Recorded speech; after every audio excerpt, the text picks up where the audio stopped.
Coisa que eu acho que a gente tem que entender é a diferença de sonho e meta. Sonho está no mundo do ideal, está no mundo socrático, né? E é ótimo que a gente tenha sonhos, porque são os sonhos que nos movem.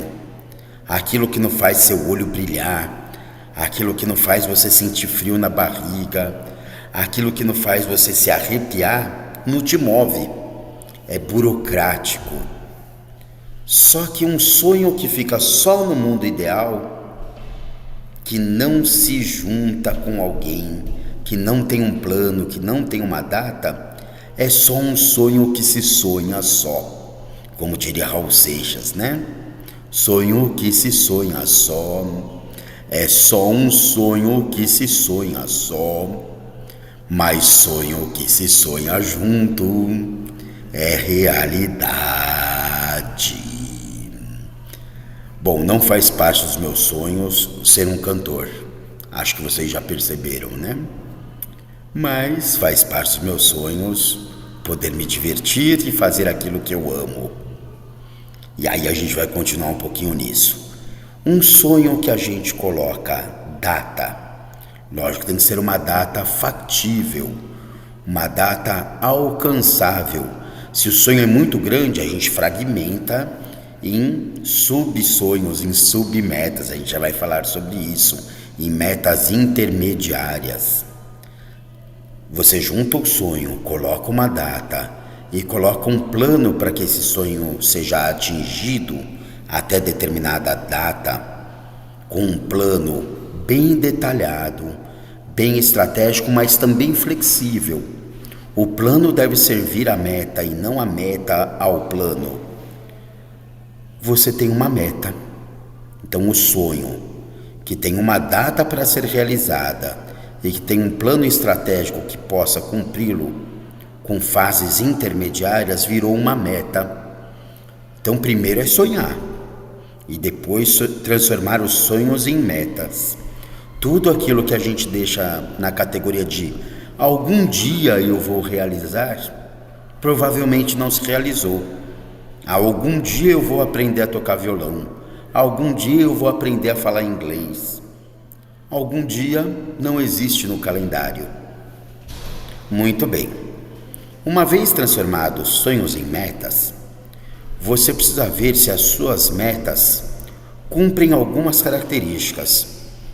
Eu sei que existe um acróstico aí chamado SMART, que é muito famoso. O S de específico, o M de mensurável, o A de alcançável, o R de relembrada e o T de tangível, né? Mas eu dei uma adaptada aqui, eu falo que suas metas têm que ter poder. I get the power! Não, mas neste caso, poder é um acróstico para positiva.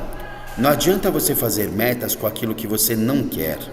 O seu cérebro não existe para não pensar. Se eu falar para você assim, não pense no elefante cor-de-rosa, você já pensou. Então as suas metas têm que ser positivas. Não pode ser assim, eu não quero ser gordo. Sim, eu quero ser esbelto e saudável. Mas também não adianta ficar muito vago. Quero emagrecer. Quer emagrecer o quê? 100 gramas? 100 gramas é emagrecer, mas talvez não vai ajudar muito. Olha, eu quero atingir o peso de X quilos numa data alcançável. Não adianta falar assim, olha, eu quero eliminar 5 quilos nessa semana. Você provavelmente demorou para chegar a um peso maior do que o seu peso saudável, se é o seu caso como é o meu. Então tem que ser uma meta saudável, alcançável, com uma data factível. Se a gente coloca essa meta por escrito, tudo que está escrito vira um contrato. Pode ver, tudo que é importante, um aluguel, um casamento, uma compra e venda, não fica só de boca, fica por escrito. E o fato de estar escrito ajuda a ser relembrado, né? Muito bem. Outra coisa que a gente precisa é a gente entender que se elas estiverem no lugar em que a gente possa rever com frequência, vai ficar mais fácil da gente ficar na estratégia e lembrar o que a gente precisa fazer. Para isso, eu tenho uma chamada estrela de metas. ela está aqui. Eu sugiro que você use para os seus investimentos de tempo e de esforço quase que a mesma lógica de diversificação dos investimentos financeiros. Existe uma máxima que é: nunca coloque todos os seus ovos numa mesma cesta, porque se a cesta cair, você perde tudo. Nunca coloque todos os seus investimentos de emoção, de dedicação, de energia só num tipo de objetivo. Alguém que coloca toda a sua energia no objetivo físico, quer ficar com um corpo atlético, esbelto, com uma estética bem apresentável.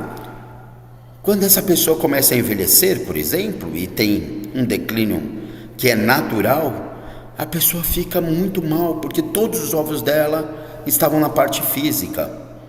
Quando a pessoa coloca todas as metas em cuidar dos seus filhos, em formar uma família, os filhos começam a viver a sua vida. A pessoa fica com a síndrome do empty nest, do ninho vazio. Por quê? Porque ela colocou todos os objetivos da vida em criar os filhos. Você precisa ter metas diversificadas, porque dificilmente todas as áreas da sua vida vão estar deficitárias ao mesmo tempo, E você consegue, em algum momento, ao alcançar a meta numa das áreas, entender como isso se conecta com outras.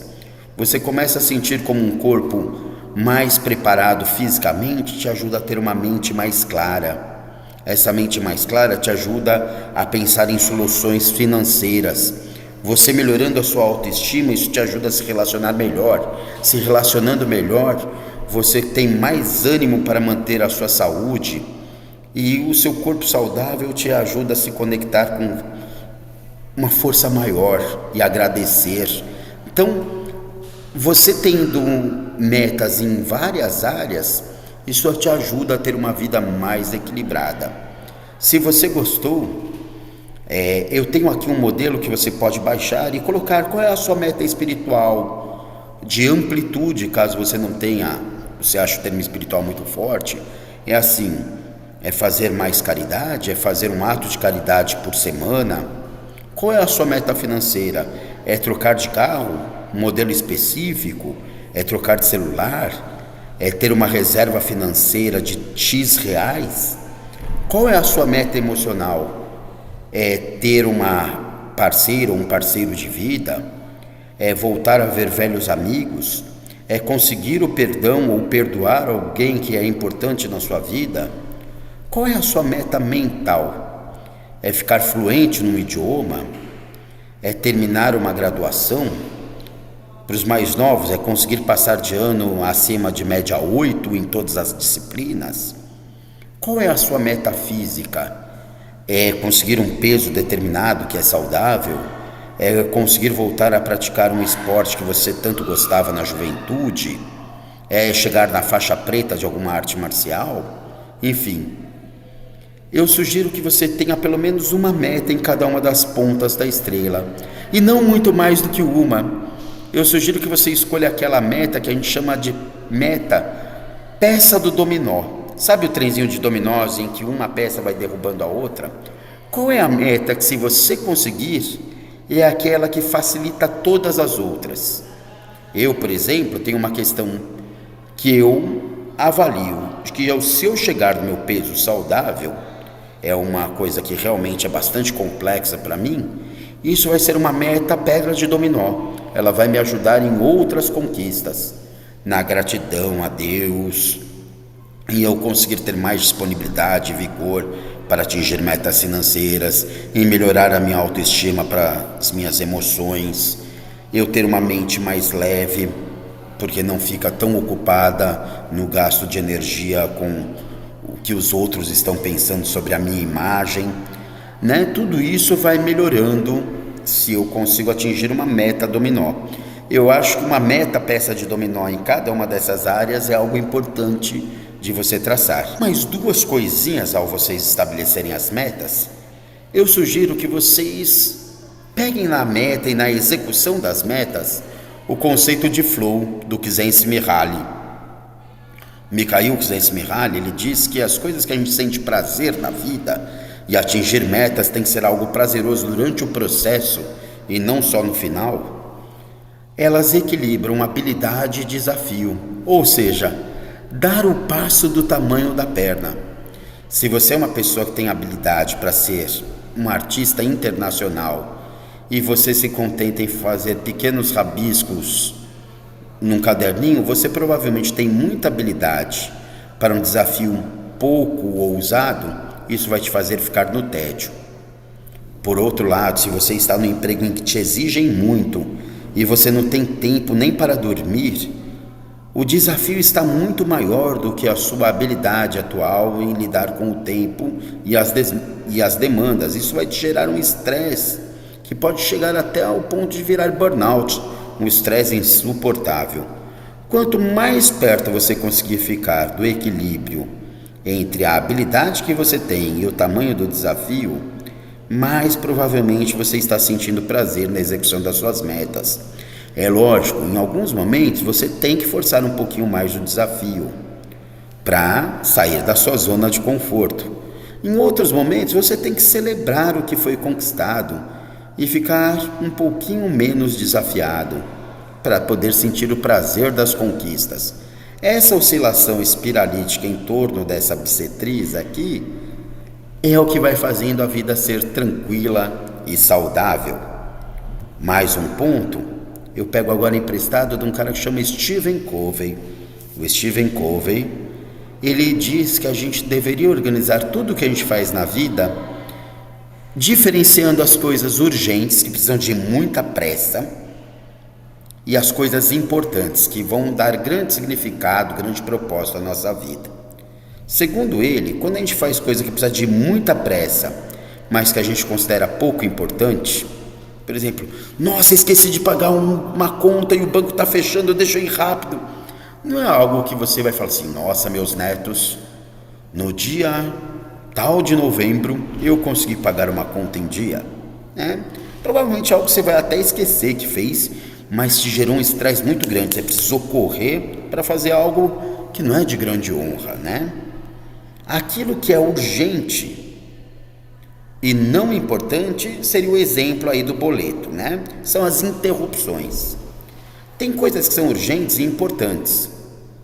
Um filho, um amigo, alguém que está precisando de uma conversa urgente, porque a pessoa está muito mal, está numa grande crise, e algo que você não tinha planejado. Lógico, se você avalia que aquilo é importante, mesmo que não estivesse na sua agenda, você vai destinar uns minutos para isso e apagar essa crise, apagar esse incêndio. É importante, a pessoa com certeza vai ficar muito agradecida, você vai se sentir muito honrado de ter ajudado um amigo, um filho, mas foi algo que provavelmente atrapalhou o seu planejamento. Existem coisas, segundo Stephen Covey, que não são nada urgentes nem importantes. A famosa perda de tempo. O rolar uma tela do Instagram, né? O entrar em redes sociais. E é lógico que isso tem a sua importância. Há necessidade do descanso, do repouso, desde que seja uma pequena parcela do seu dia, né? Agora, segundo Stephen Covey, uma vida com significado, uma vida com propósito, ela se dá neste quadrante aqui, no quadrante em que a gente faz coisas que são estratégias e ações planejadas, aquilo que está de acordo com as metas, com o que você colocou nessas 5 pontas, e que você faz com calma, com planejamento, com disciplina. Essas coisas vão trazer muita honra e muita satisfação e realização para a sua vida. São coisas importantes, de alta importância e de baixa urgência. Que bom seria se a gente conseguisse ficar a maior parte do tempo da nossa vida fazendo coisas que não são urgentes, mas que trazem grande honra e são muito importantes para a nossa vida. Gente, se tudo isso acontecer, você vai ser uma pessoa de cada vez mais sorte. Mais sorte no sentido dessa frase do pensador romano Sêneca. Sorte é o que acontece quando a preparação encontra a oportunidade. Eu diria mais. A oportunidade normalmente ocorre por acaso, a preparação nunca. Então, quanto mais preparado você estiver, mais sortudo você será, porque aí você perceberá as oportunidades e até ajudará a criar algumas. Um 2025 e a vida inteira de muita sorte para vocês. Até a próxima, pessoal!